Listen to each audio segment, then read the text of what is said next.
Boa noite a todos vocês. Prazer enorme estar com vocês e saber que Deus,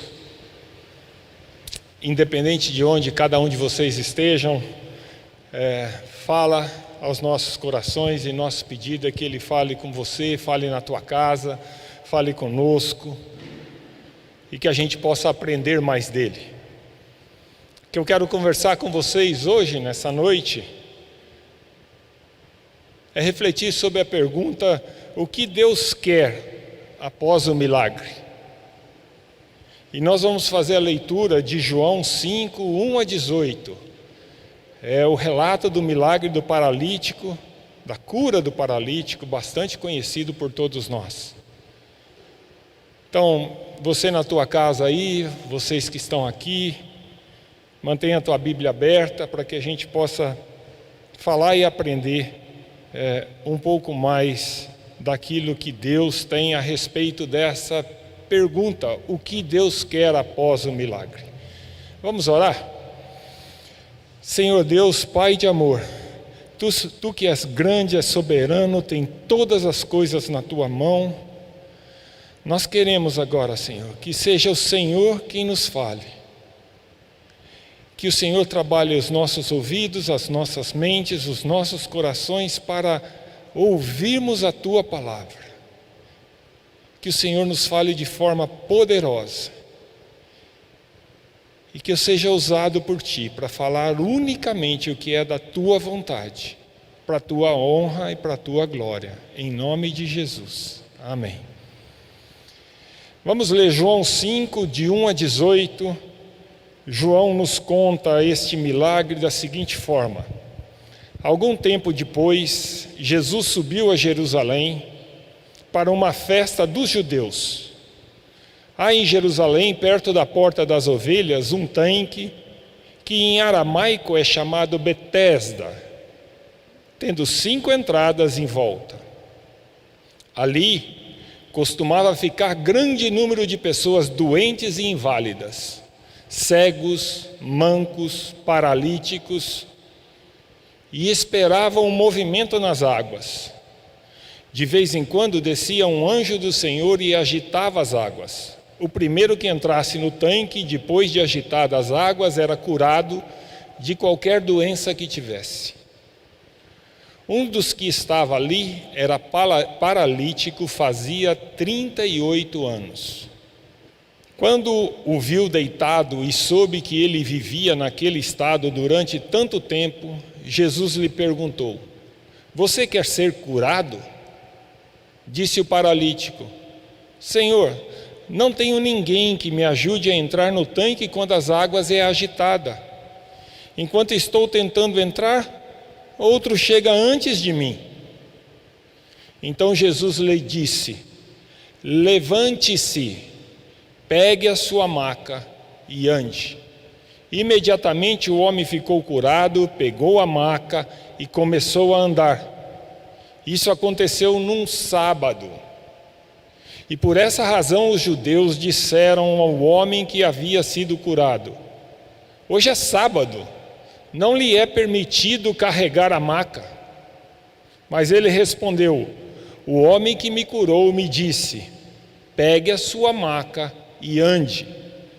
Então lhe perguntaram: quem é esse homem que lhe mandou pegar a maca e andar? O homem que fora curado não tinha ideia de quem era ele, pois Jesus havia desaparecido no meio da multidão.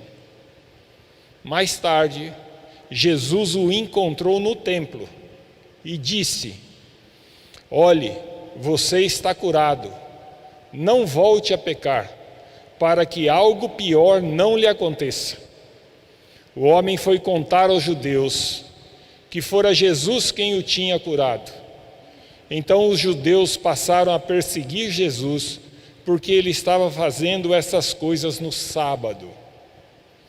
Disse-lhes Jesus: meu Pai continua trabalhando até hoje, e eu também estou trabalhando. Por essa razão, os judeus mais ainda queriam matá-lo, pois não somente estava violando o sábado, mas também estava até mesmo dizendo que Deus era seu próprio Pai, igualando-se a Deus. De todos os sinais miraculosos que Jesus fez, e foram muitos, João, em seu evangelho, nos conta sobre 7 deles. Além desses 7 que aparecem no evangelho de João, há vários outros. Mas Deus inspirou João a focar nesses 7, tendo para cada um deles um objetivo específico, mas para todos eles um objetivo comum. Qual o objetivo que Deus tinha ao inspirar João para relatar esses 7 milagres? A resposta está lá no capítulo 20, nos versos 29 e 30 do Evangelho de João, que nos diz basicamente que os milagres foram escritos por João e realizados por Jesus, com o objetivo de evidenciar que Jesus é o Cristo, o Filho de Deus, Deus que se fez homem. Os milagres são sinais que indicam quem é Jesus, a sua divindade, para que creiamos que Ele é o Cristo, o Salvador do mundo. E como diz João, ao crer nele, tenhamos vida eterna por meio dele. Esse é o objetivo comum de todos os milagres realizados por Jesus, e especificamente também desses 7 milagres que João nos relata em seu evangelho. Mas cada um dos milagres feitos por Jesus tinha também propósitos específicos e trazem ensinamentos específicos. Nós vamos focar neste milagre da cura do paralítico, do tanque de Betesda, que é o terceiro sinal miraculoso relatado por João. E vamos tirar dele algumas aplicações práticas. É interessante que só João, entre os 4 evangelhos, só João descreve esse milagre. E há outro fato também bastante interessante, é que é Jesus quem toma a iniciativa total nesse milagre, sem haver qualquer pedido ou busca por parte do enfermo. Onde é que aconteceu esse milagre? Em que situação aconteceu esse milagre? João nos diz que aconteceu em Jerusalém. Jesus foi a Jerusalém por causa de uma das 3 festas do calendário judeu. Jesus, como judeu, seguia as ordenanças do Velho Testamento e nessas festas sempre ia a Jerusalém. João não especifica qual dessas festas era, mas Jesus foi a ela. Nesta ocasião, Jesus foi diretamente ao tanque de Betesda. Este tanque era um dos que compunham o arranjo ao redor do templo. E o verso 3 nos diz que havia ao redor daquele tanque uma multidão de enfermos, paralíticos, cegos, mancos, uma grande multidão de enfermos. Eles se juntavam ali, pois acreditavam em uma crendice de que quando a água se movesse, o primeiro que entrasse na água seria curado. Muito provavelmente, isso era uma superstição popular. Mas ela tinha o poder de arrastar aquela multidão de enfermos que buscavam cura para a sua enfermidade. Note que provavelmente na sua Bíblia, o verso 4 está entre parênteses. para indicar que no texto original esse verso não existia. Ele foi acrescentado em cópias que vieram depois. Provavelmente porque na época que João escreveu, essa crença era conhecida, não precisava explicação. Mas depois, mais tarde, conforme cópias foram feitas, alguém achou necessário explicar para que a gente pudesse entender a resposta que o paralítico vai dar no verso 7. Esse acréscimo não muda nada a realidade da ocorrência. E isso muito provavelmente era uma crendice, pois não condiz com a forma com que Jesus, com que Deus atua e faz a sua obra. Vamos voltar então ao texto explicado essa parte. Entre todos esses enfermos, havia lá um homem, um paralítico, há 38 anos. Provavelmente ele não nasceu paralítico, mas baseado no que o verso 14 fala, podemos inferir que a sua doença era consequência de algum pecado que ele havia cometido. E aqui deixa-me abrir um parêntese. Nem toda enfermidade é consequência de pecado. O melhor exemplo disso está em João 9, quando Jesus cura um cego de nascença. E ele deixa claro que a cegueira dele não tinha nada a ver com o pecado dele ou de qualquer outra pessoa. É muito comum, basta a gente lembrar dos amigos de Jó, é muito comum de que a crença de que quando alguém está sofrendo, possa ter alguma relação com o pecado. Nem sempre é assim. Mas neste caso, o texto parece nos indicar que sim, havia alguma relação com o pecado. Deixa eu chamar você para tentar visualizar comigo o que era esse cenário ao redor do tanque de Betesda. Aquele lugar devia ser como uma casa de misericórdia. Tamanha quantidade de pessoas doentes e tamanha diversidade de problemas. Aquilo deveria parecer uma Cracolândia, não por causa da droga, mas por causa dos inválidos. Um ambiente de sofrimento, um ambiente de dor. Esse quadro nos obriga a fazer um paralelo com a condição espiritual da humanidade. Multidão de inválidos, de doentes, sofrendo por causa da enfermidade espiritual. Multidões sem esperança, ou quando têm esperança, esperam em uma crendice, uma solução enganosa, incapaz de curar seu real problema e incapaz de curar de forma definitiva. Como aquele paralítico resignado por seu problema físico, perto de nós há muitas pessoas espiritualmente doentes, que não sabem como é possível mudar sua condição miserável. A humanidade está doente e precisa de cura. Sobre o que nós vamos falar nesse texto? Esse relato de João permite a gente identificar 3 diálogos.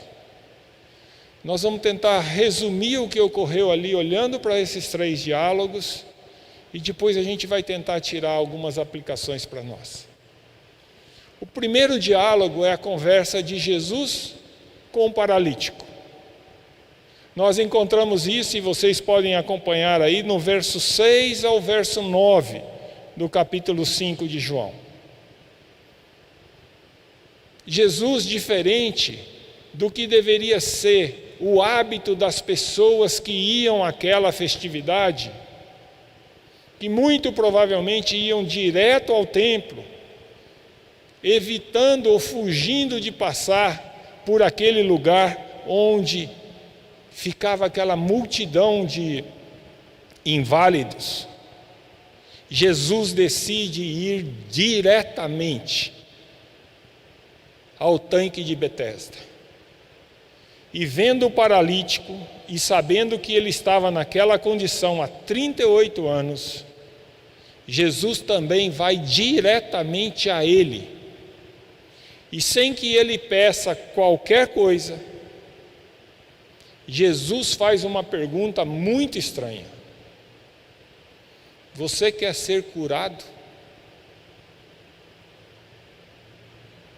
O que Jesus queria com aquela pergunta? Talvez a razão da pergunta de Jesus fosse testar a fé do paralítico.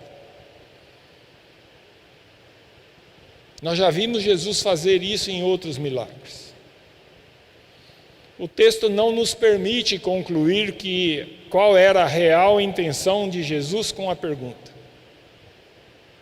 No entanto, a resposta do paralítico, dada para aquele que tem todo o poder para curá-lo, evidencia claramente sua condição de derrotado e de incredulidade.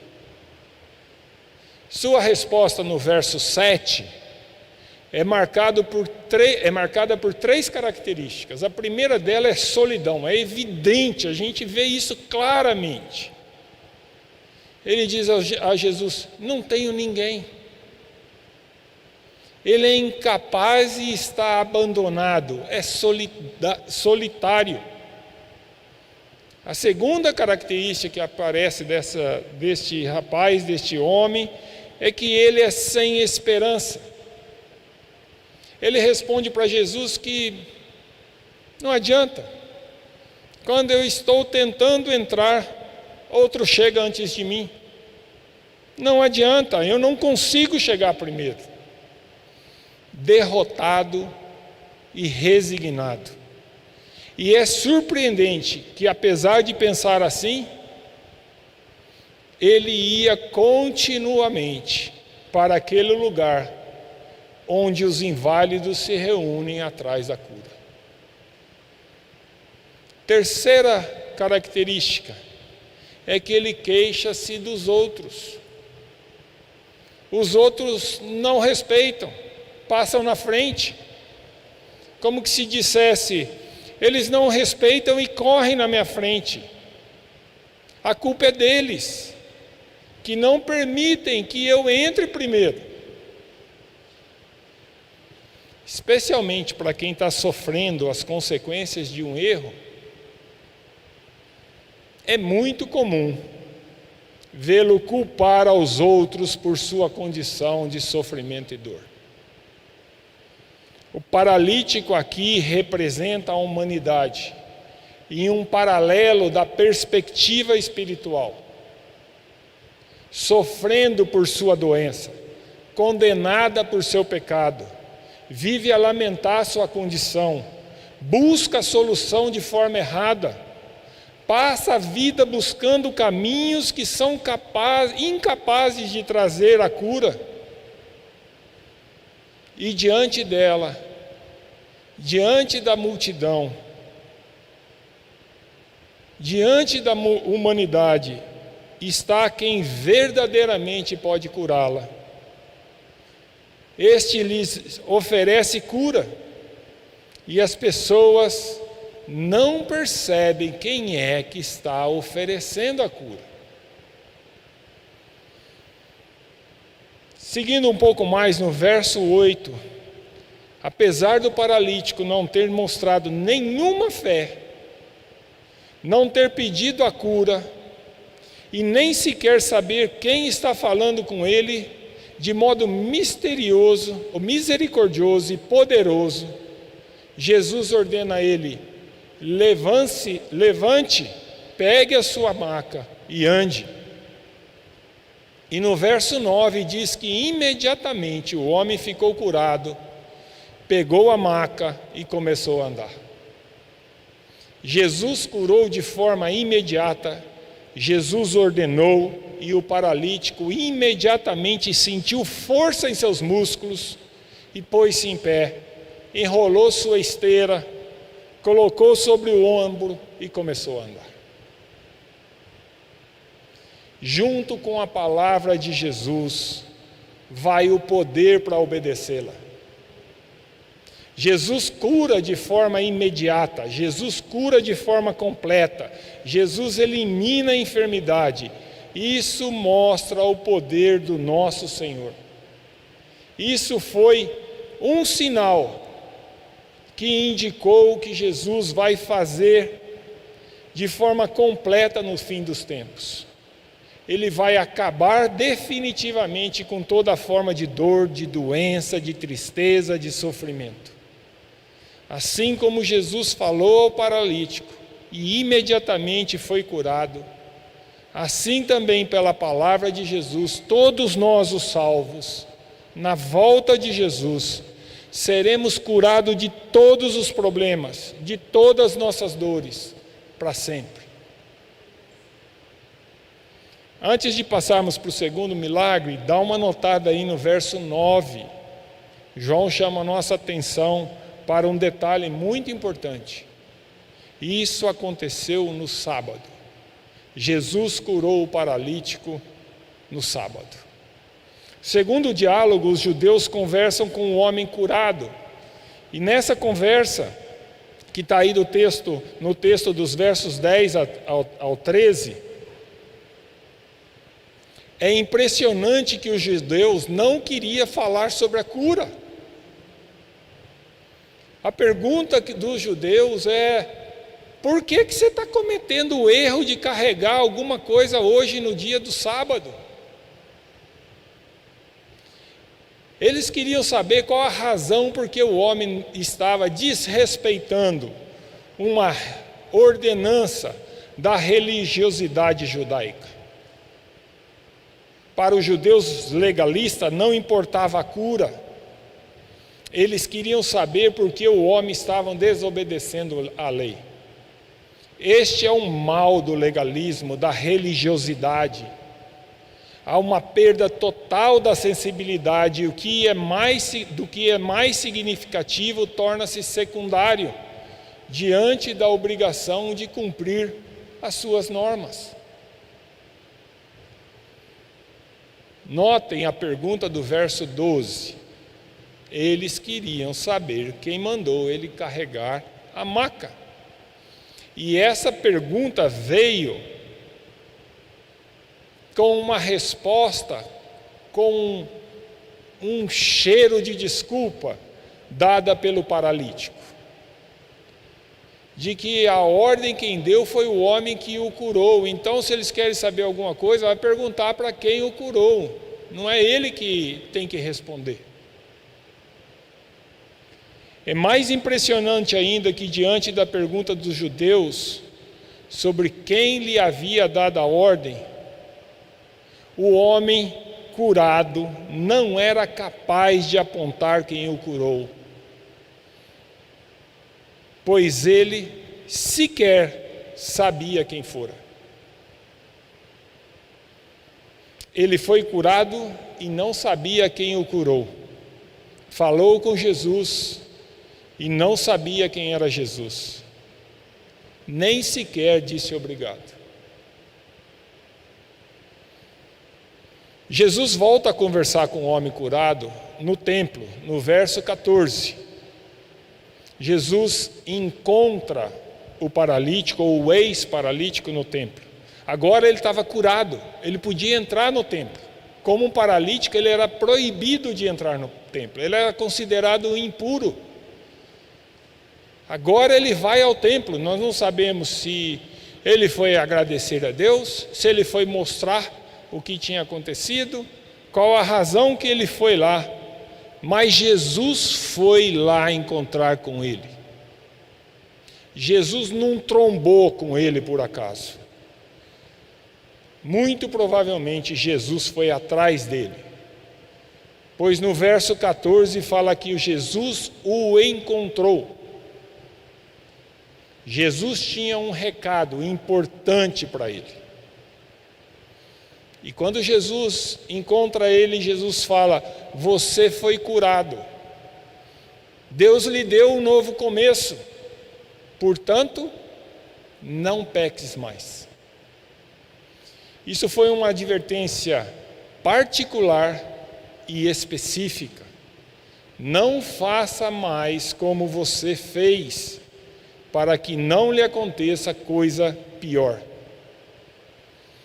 O que pode ser pior do que ficar paralítico por 38 anos? A condenação eterna. Jesus estava chamando aquele homem para crer nele. As pessoas têm medo de pegar o Covid,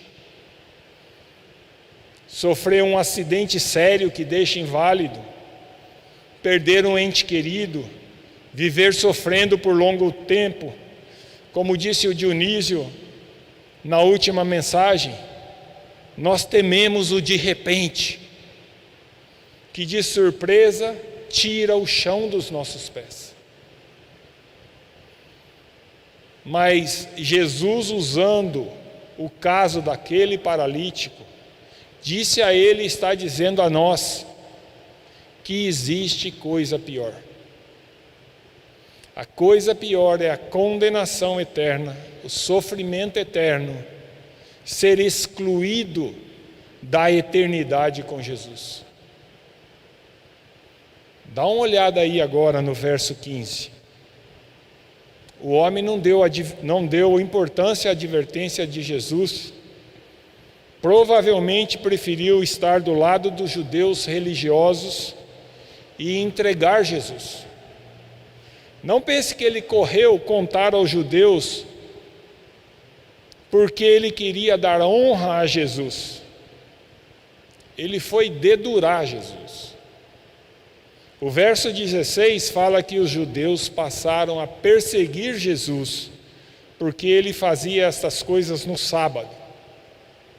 O legalismo, a religiosidade cega, deturpa e, o que é mais triste, corrompe as pessoas e os torna perseguidores daqueles que confrontam suas crenças. O terceiro diálogo é o confronto de Jesus com os judeus.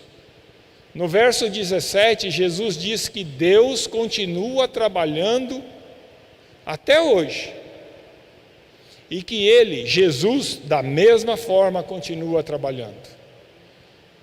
Jesus está dizendo, em primeiro lugar, que ele é o Senhor do sábado.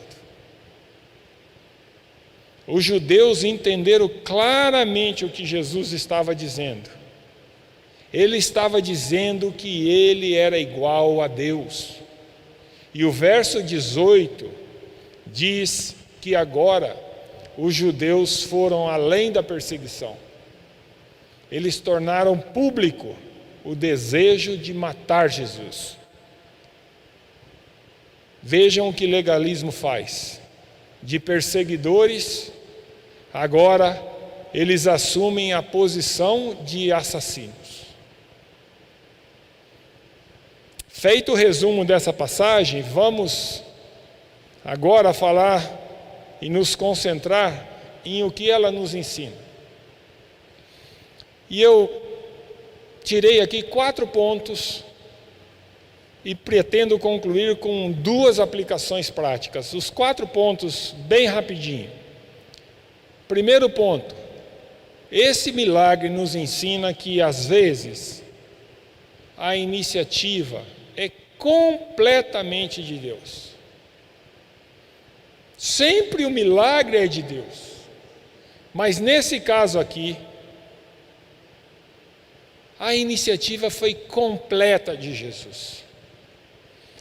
Deus sempre, pela sua vontade soberana, faz tudo o que faz. Ele sempre nos abençoa muito mais do que pedimos e pensamos, e muitas vezes sem que tenhamos pedido. Você vai se lembrar de situações que a gente costuma chamar de livramentos. Situações cujo perigo a gente nem imaginava. E só depois que acontece, a gente fala, hoje tive um livramento. Neste sinal miraculoso, o paralítico não conhecia Jesus, não pediu a Jesus para ser curado e demonstrou não ter fé alguma. No entanto, o milagre aconteceu. Tudo foi feito de acordo com a vontade soberana de Deus. Segundo ponto que a gente tira desse milagre é que nem todos que são agraciados por um milagre, por uma ação sobrenatural de Jesus, acabam entendendo quem é Jesus, crendo nele e obtendo salvação. O homem foi curado, mas não mostrou gratidão, nem arrependimento. Você lembra do milagre dos 10 leprosos? Só um voltou para agradecer. Muitos são assim. Não entendem o que está à sua frente, não entendem a oferta de salvação e nem entendem o caráter de Jesus. Deus é misericordioso, amoroso, mas também é reto, verdadeiro, promotor da justiça. Sua ira se apresenta contra o pecado, ele exige arrependimento. Por isso ele disse ao homem após a cura: cuida-te, para não pecardes mais.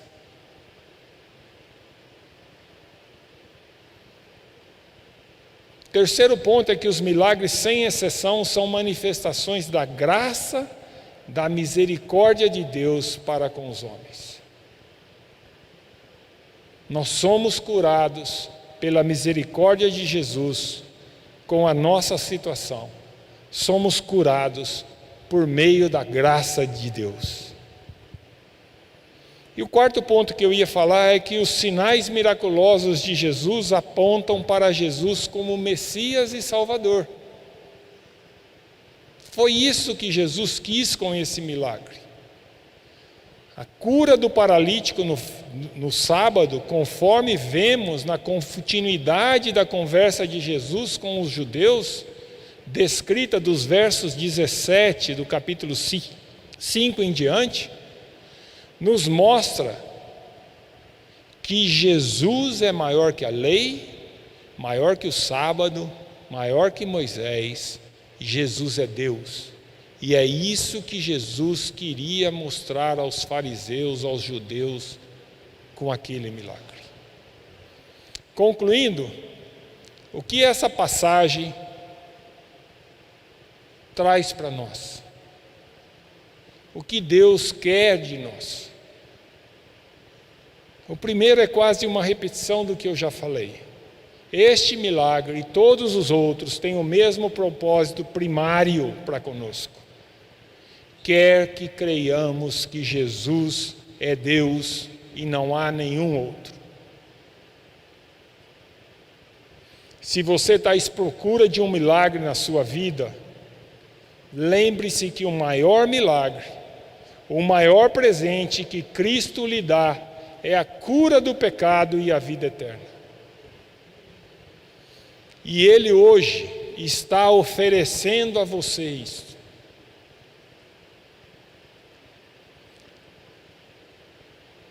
Segunda aplicação que nós tiramos deste texto para a gente encerrar é que o objetivo da cura é a santidade. Lembra disso?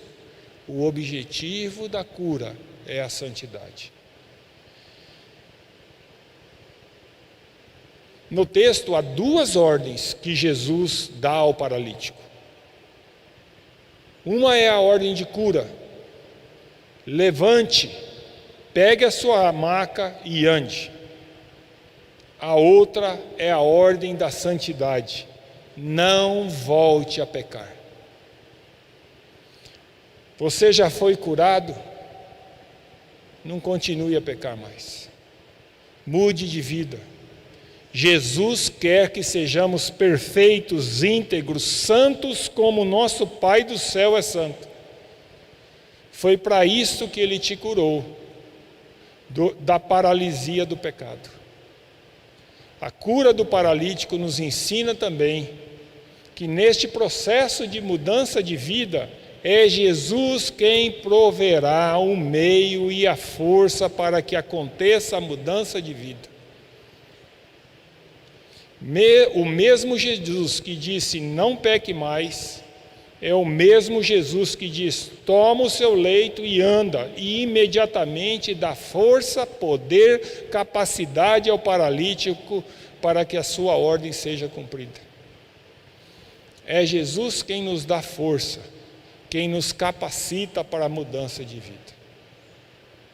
Você que está lutando com um pecado específico, creia que Jesus é capaz de mudar isso.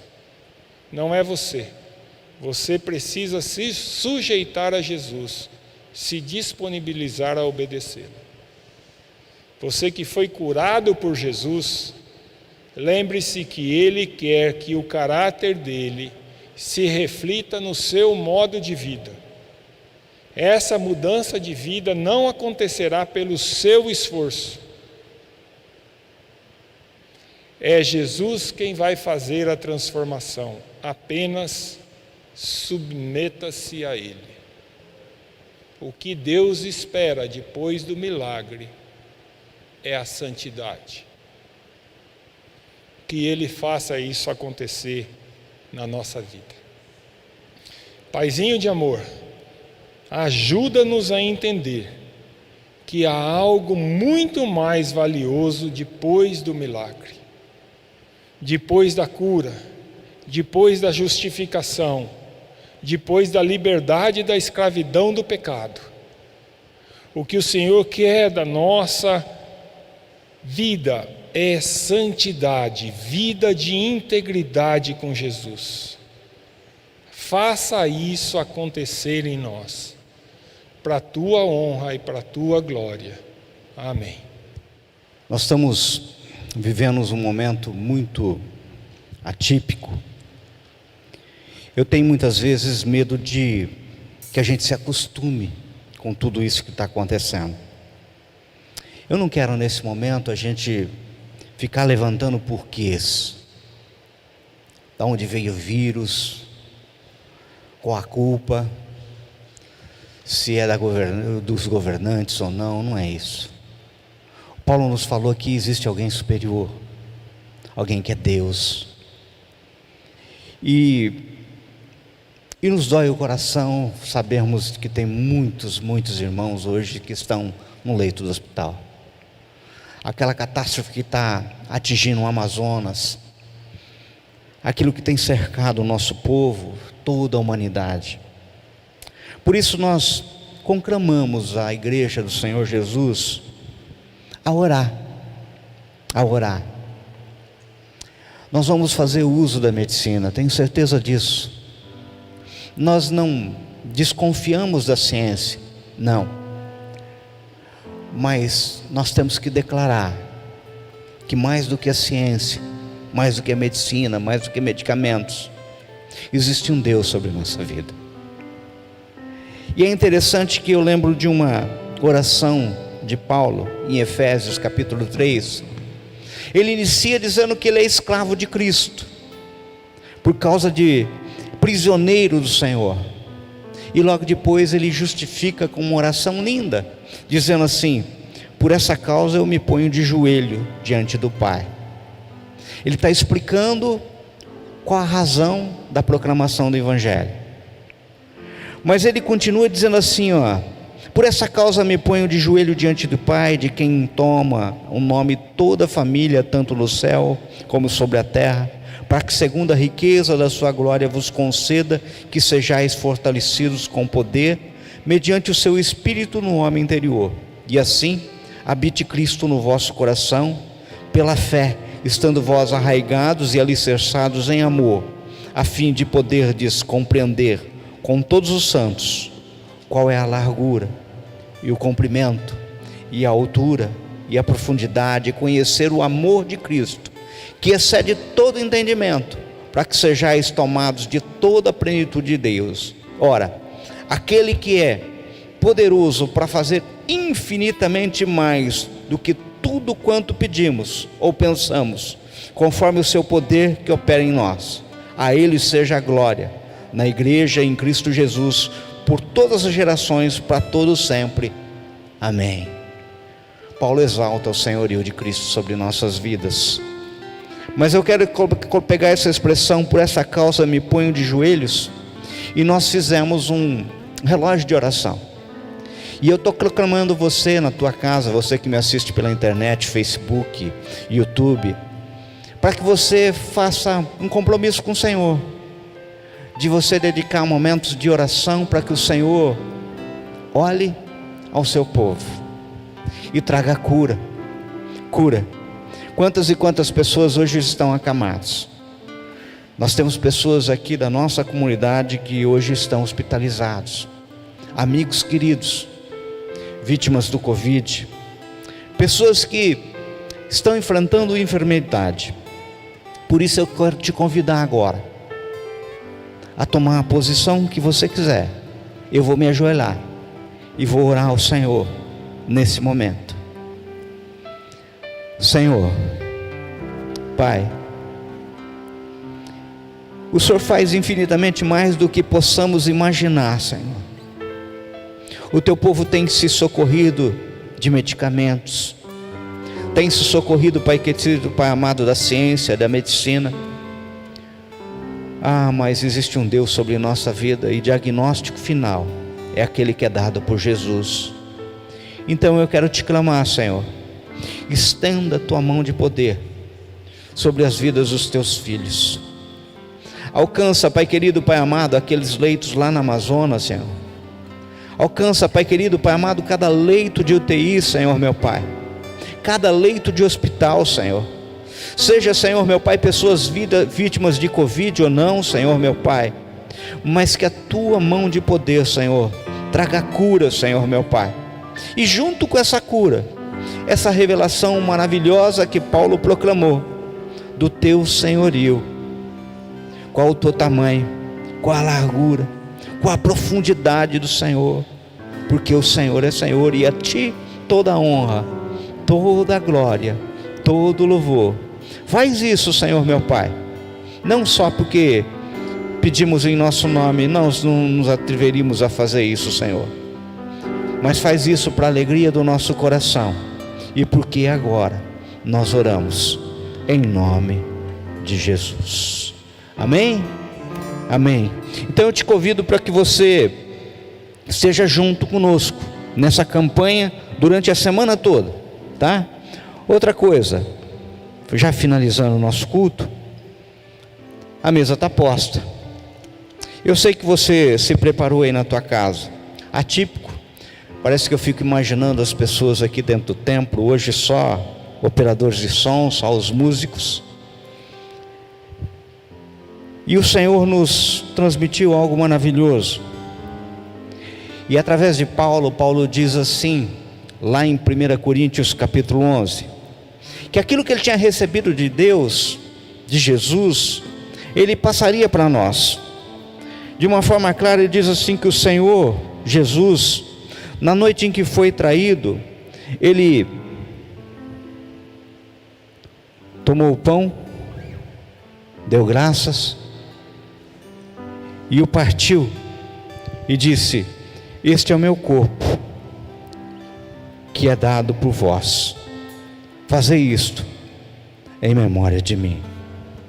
Por semelhante modo, o Senhor Jesus tomou também o cálice, dizendo: este cálice é a nova aliança no meu sangue. Fazei isto todas as vezes que o beberdes em memória de mim. Porque todas as vezes que comerdes desse pão e beberdes desse cálice, anunciais a morte do Senhor, até que Ele venha. E nós continuaremos fazendo isso. O Senhor morreu, sim, mas ressuscitou. E a cruz está vazia. E essa cruz nos atrai. Ela nos atrai. Comam no pão, bebam no vinho, neste momento.